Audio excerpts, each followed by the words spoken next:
नमस्कार। नमस्कार। थोड़ा आवाज आनी चाहिए, पता लगना चाहिए सुबह सुबह आप दिहाड़ी पे निकल रहे हो। भाइयों नमस्कार। नमस्कार।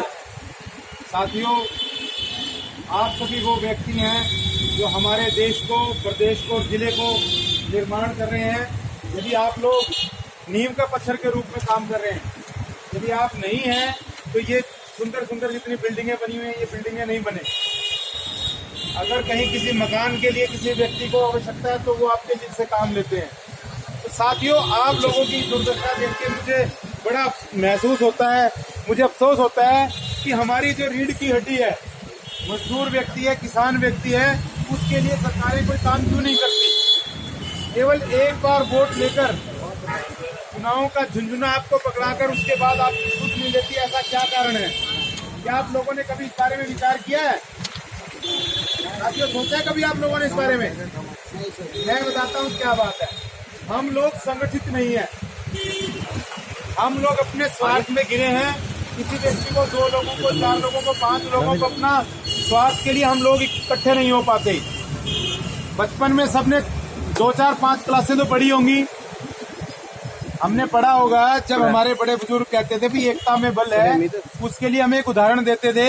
एक लकड़ी का गट्ठर ला के देते थे और वो ये कहते थे भाई आप इसको तोड़ के दिखाओ। तो वो गट्ठर हमसे नहीं टूटता था, लेकिन जब हमने यही कहा भाई इसमें से एक लकड़ी निकाल लो और उसको तोड़ो तो सभी आसानी से टूट जाती है ना। तो उसका मतलब क्या है, जब वो लकड़ियां इकट्ठी हैं, संगठित हैं, तो वो अपना वजूद बचा के रखती हैं। कोई भी ऊपरी शक्ति और ताकत को अपने ऊपर हावी नहीं होने देती। तो दोस्तों, हमें भी इसी प्रकार जैसे लकड़ियां इकट्ठी होकर रहती हैं, हम लोगों को भी इकट्ठे होकर रहना है। क्या आपकी सरकार की आपके प्रति कोई जिम्मेदारी नहीं बनती? आप मजदूरी करते हैं, दिहाड़ी करते हैं, यहाँ पे आके खड़े होते हैं, कई दिन तो आपको रोजगार नहीं मिलता। जब आपने कहीं पे जन्म लिया है तो सरकार का ये फर्ज बनता है कि वो आपको अपना रोजगार के साधन दे।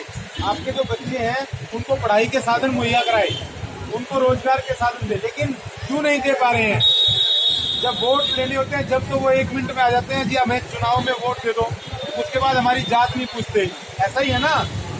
आज आप इतनी तकलीफ में, मतलब हर किसी को, देश को, समाज को जरूरत है ना आपकी, तो भी आपके लिए ना तो यहाँ रहने के लिए, खड़े रहने के लिए कोई व्यवस्था है, ना कोई शेड है, ना कोई पानी की व्यवस्था है। ऐसा कुछ है? होना चाहिए ना ऐसा। तो क्या आपने आवाज उठाई इस बारे में? क्यों नहीं उठाई? हाँ जी, नहीं ले लेके जाते। मैं अब आपसे ये बात पूछ रहा हूँ, क्या आपने कही किसी को? नहीं। किसी व्यक्ति को कही? जब तक बच्चा नहीं रोएगा माँ भी दूध नहीं पिलाती ना। तो जब तक हम लोग इकट्ठे होके नहीं करेंगे तब तक हमारी कोई नहीं सुनेगा। और उस चीज के लिए मैं आप लोगों के बीच का आपका साथी हूँ। कमल हांडा नाम है, हिसार से चुनाव लड़ रहा हूँ विधानसभा का। मैं उम्मीद करूंगा कि आप मुझे सहयोग देंगे, आप मेरी शक्ति बनेंगे और मैं आपकी विधानसभा में आवाज बनूंगा। करेंगे मदद?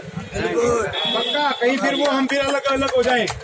भारत माता की, भारत माता की, भारत माता की, वंदे मातरम, वंदे मातरम।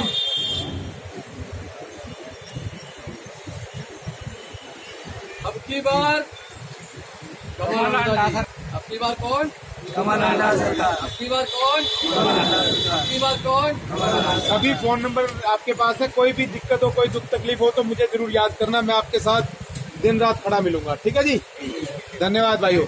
सबका तो कमल हांडा जी के सामने वाला बटन दबाना है, ठीक है ना? पढ़ लेना कमल हांडा, उधर ही बटन को दबाना है।